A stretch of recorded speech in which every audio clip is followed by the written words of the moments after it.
बिस्मिल्लाहिर्रहमानिर्रहीम। अस्सलाम वालेकुम स्टूडेंट्स। उम्मीद करता हूँ सब ठीक ठाक हैं।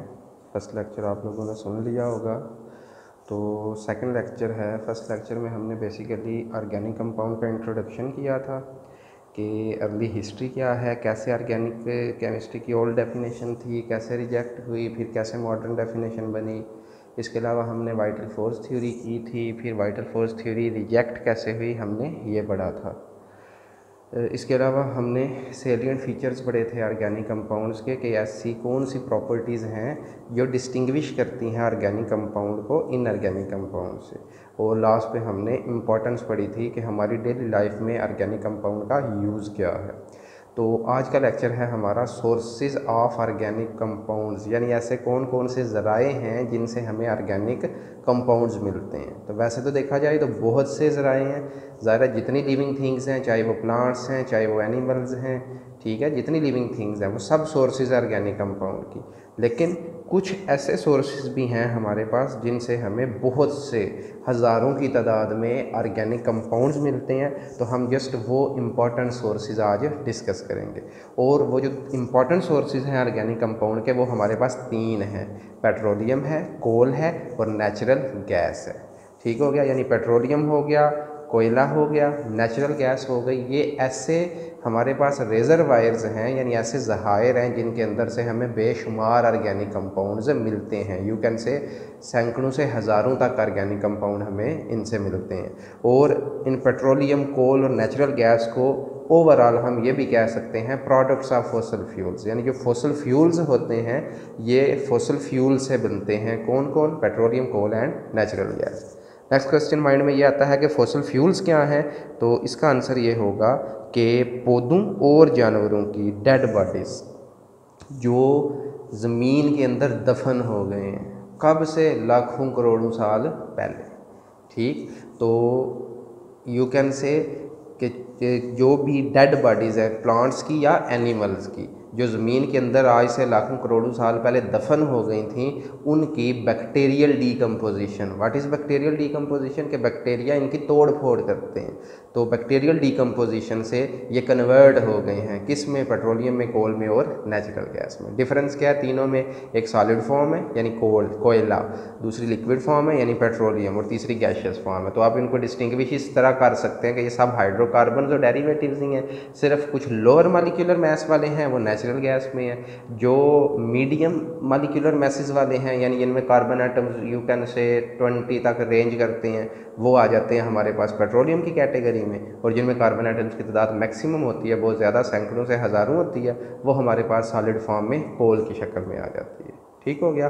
तो अब हम इन तीनों सोर्सेज को आज डिस्कस करेंगे। नंबर 1 हमारे पास है कोल, कोयला। तो आप लोगों ने पहली बार ये याद रखनी है कि तीनों सोर्सेज मैंने आपको बताया कि फॉसिल फ्यूल से बनते हैं। और फॉसिल फ्यूल कैसे बनते हैं? डेड बॉडीज़ की डीकम्पोजिशन से। तो सबसे पहले हम डिस्कस करते हैं कोल के बारे में। तो फर्स्ट पॉइंट इसमें यही लिखा हुआ है कि तकरीबन 500 मिलियन ईयर्स अगो जो दरख्त वगैरह, जो पौधे वगैरह ज़मीन के अंदर दफन हो गए थे, उनकी बैक्टीरियल डीकम्पोजिशन से, हाई टेम्परेचर प्रेशर से हमारे पास जो फॉर्म बनती है वो कोल होती है। तो आप इसको इस तरह इमेजिन कर सकते हैं कि गैस करें, फॉर एग्जांपल आज से लाखों करोड़ों साल पहले किसी एरिया पे कोई जंगलात थे, जंगल थे, तो वहाँ कोई आंधी तूफान आता है। ठीक है, काफ़ी सारे दरख्त ऐसे हैं जो गिर जाते हैं, फिर आंधी तूफानों से क्या होता है, उनके ऊपर मिट्टी की तहें लगती जाती हैं। और एज़ टाइम पास, जो जो वक्त गुजरता जाता है, इस तरीके से आप ये कह लें कि अगर हम फॉर एग्जांपल कोई घर है हमारे पास, हम उनमें तो एक हफ़्ता नहीं रहते, तो आपको पता है उसमें गर्द की कितनी तह लग जाती है। तो वो दरख्त या वो जंगलात जो ओपन इन्वायरमेंट में गिर गए थे, तो उनके ऊपर लाखों करोड़ों साल यानी स्लोली ये प्रोसेस होता है, वो आहिस्ता आहिस्ता ज़मीन में दफन होते गए हैं। कुछ अगर नज़दीक समंदर है, समंदर की तह में डिपॉजिट होते गए हैं। फिर एक स्टेज आती है जब वो ज़मीन में दफन होते हैं, तो ज़मीन का जो टेम्परेचर प्रेशर वगैरह होता है, जब वो इंक्रीज़ होता है इनसाइड दी अर्थ आप कह सकते हैं, तो बैक्टीरिया को फेवरेबल इन्वायरमेंट मिलता है, यानी ऐसा इन्वायरमेंट जिसमें उनकी वर्किंग एफिशिएंट होती है। तो बैक्टीरिया क्या करते हैं इस सिचुएशंस में? डीकम्पोजिशंस करते हैं, अपनी बॉडी से स्पेसिफिक एंजाइम खारिज करते हैं जो उन डेड बॉडीज़ को यानी प्लांट्स की, एनिमल्स की, उनको डीकम्पोज कर देते हैं, उनको कुछ प्रोडक्ट्स में बदल देते हैं। वो प्रोडक्ट्स हमारे पास बतौर कोल आ जाते हैं, पेट्रोलियम आ जाते हैं और नेचुरल गैस आ जाते हैं। ठीक हो गया। तो नेक्स्ट बात आपने ये याद रखनी है कि हमारे पास जो वुड होती है, लकड़ी, उसमें अमूमन 40% कार्बन होता है। ठीक है, जबकि जब वो कोल में कन्वर्ट होती है तो उसमें कार्बन की जो मिनिमम परसेंटेज होती है वो 60% होती है, और जो हमारे पास 60% वाला कोल होता है हम उसको बोलते हैं पीट कह सकते हैं या पेट कह सकते हैं। ठीक हो गया। तो ये कोयले की सबसे इन्फीरियर घटिया क्वालिटी होती है जिसमें कार्बन एटम जस्ट 60% होता है। तो कैसे इसको प्योरीफाई करते हैं? हाई टेम्परेचर और प्रेशर से। जो पेट होता है वो आगे कन्वर्ट हो जाता है कोयले की डिफरेंट टाइप्स में। वो लिग्नाइट हो सकता है, वो बिट्यूमिनस हो सकता है, और वो एंथ्रासाइट हो सकता है। ठीक हो गया। नेक्स्ट चेक करें जी। अगर हम कोयले के बारे में इसकी मज़ीद इंपॉर्टेंस चेक करें तो ये हमारे पास सॉलिड फ्यूल के तौर पे यूज़ होता है। आप लोग भी जानते हैं जितनी फर्नेसेस वगैरह होती हैं डोमेस्टिक पर्पस, घरेलू में हम अक्सर बारबेक्यू वगैरह में इसको यूज़ करते हैं, वैसे फ्यूल के तौर पे यूज़ करते हैं। जितने थर्मल पावर प्लांट्स होते हैं, यानी जिधर कोयले से बिजली बनाई जाती है, वहाँ ये यूज़ हो जाता है। इसके अलावा जो लाइम किलन्स होती हैं, ये जो ईंटों वगैरह की भट्टियाँ होती हैं, वहाँ यूज़ हो जाता है। लेकिन कैसे हम इस कोयले की सफाई करते हैं, प्योरीफिकेशन करते हैं कि प्रोसेस से, उस प्रोसेस का नाम है डिस्ट्रक्टिव डिस्टिलेशन।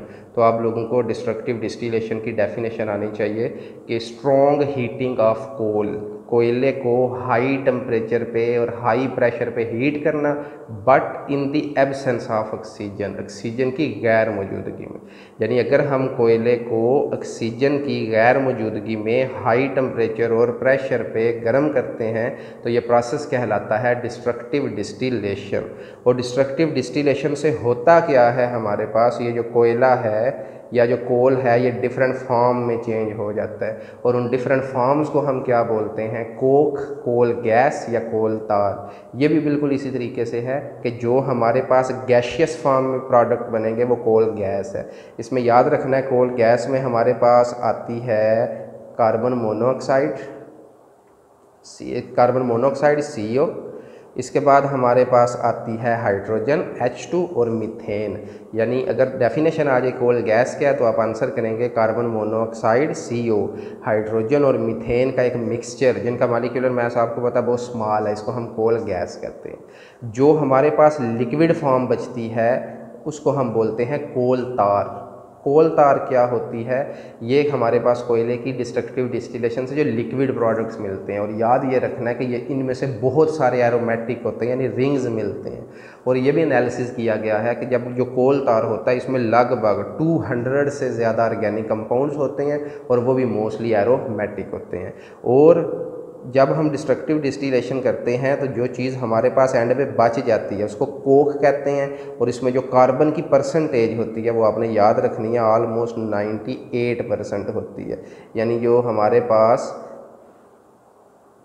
कोक होता है इसमें 98% कार्बन होता है, और ये हमारी फर्नेसेस में, ब्लास्ट फर्नेस हो गई यानी जो मेटल्स की जहाँ प्योरीफिकेशन की जाती है ये वहाँ यूज़ होता है। ठीक हो गया। तो इस पैराग्राफ में आप लोगों ने ये करना है।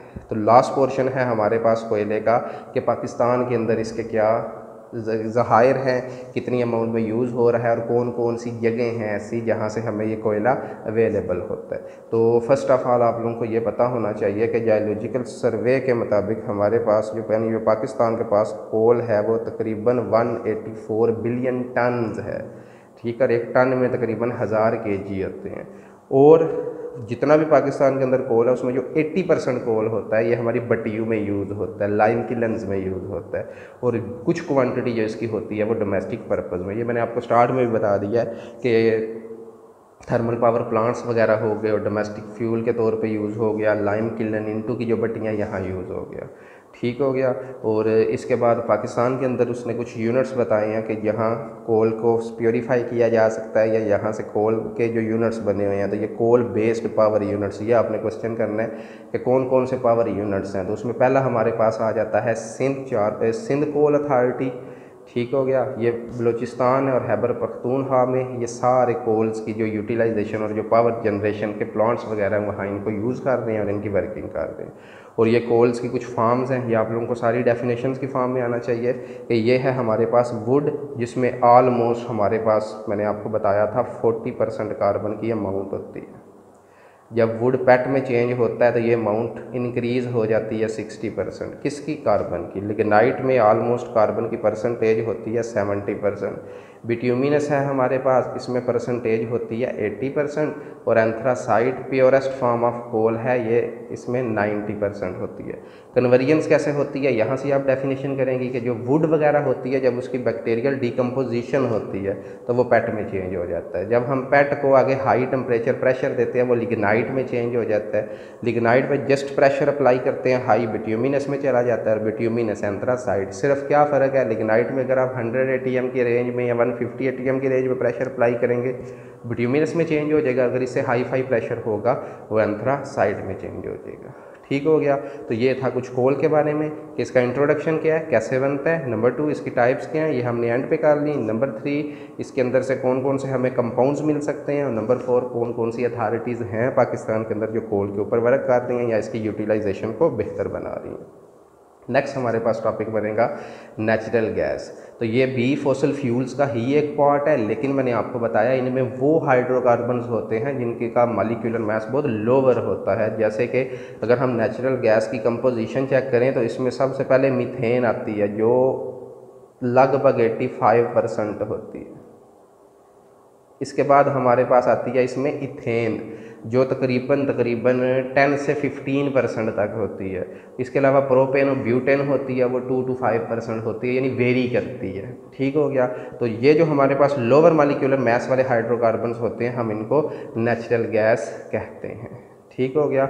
और पहली बात उसने यही बताई है कि नेचुरल गैस भी एनर्जी का सोर्स है उन कंट्रीज़ में जहाँ कोल वगैरह या मिनरल ऑयल नहीं है। फिर इसकी ये डेफिनेशन हो सकती है कि ये मिक्सचर होता है लोअर मॉलिक्यूलर मास हाइड्रोकार्बन्स का।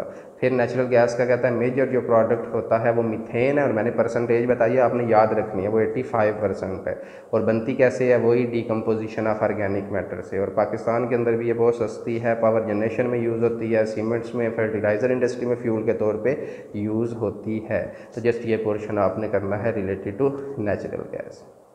और लास्ट हमारे पास एक इम्पॉर्टेंट सोर्स आता है जिसको हम बोलते हैं पेट्रोलियम। ठीक हो गया। पेट्रोलियम 2 वर्ड से मिलके बना है। Number 1 Petra, number 2 oleum. Petra mean होता है रॉक और ओलियम मीन होता है ऑयल, तो इसको हम रॉक ऑयल भी कहते हैं। रॉक ऑयल कहने की इसकी एक ये भी वजह है कि जो पोर्शंस वगैरह समंदर की तह में चले गए या चट्टानों के नीचे दब गए वो कन्वर्ट हुए हैं मोस्टली पेट्रोलियम में, तो इसलिए इसको रॉक ऑयल भी कहते हैं। ठीक हो गया। बनने का प्रोसेस इसका भी सेम है जो कि पेट्रोल उसका कोल का और नेचुरल गैस का।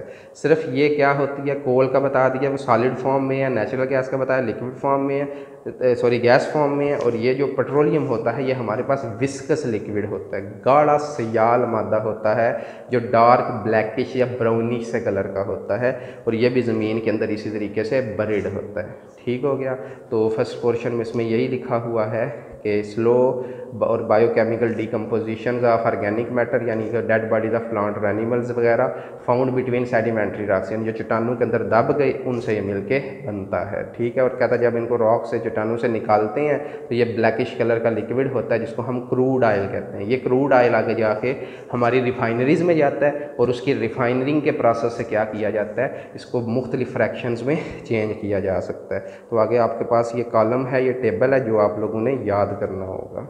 इसमें क्या लिखा हुआ है, ये फ्रैक्शंस हैं। तो इसके लिए ना पहले एक बात याद आपने ये रखनी है कि जो ज़मीन से क्रूड ऑयल निकलता है ना वो किसी काम का नहीं होता, यानी हमारे उसको हम एज़ इट इज़ यूज़ नहीं कर सकते, वो हमारे लिए बेकार होता है। लेकिन अगर हम उसकी रिफाइनिंग करते हैं, एक प्रोसेस है उसका नाम है फ्रैक्शनल डिस्टिलेशन।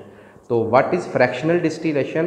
पेट्रोलियम को उनके पेट्रोलियम के अंदर जो कंपाउंड हैं उनको बॉइलिंग पॉइंट की बेस पे सेपरेट करना। फॉर एग्जांपल हमने क्रूड ऑयल निकाला ज़मीन से, हमारा आइडिया कि उसके अंदर 10 फ्रैक्शन हैं जिनके डिफरेंट बॉइलिंग है, तो हम क्या करते हैं, एक भट्टी यूज़ होती है, एक किलन यूज़ होती है जिसको हम बोलते हैं स्टिल नेम की एक भट्टी होती है।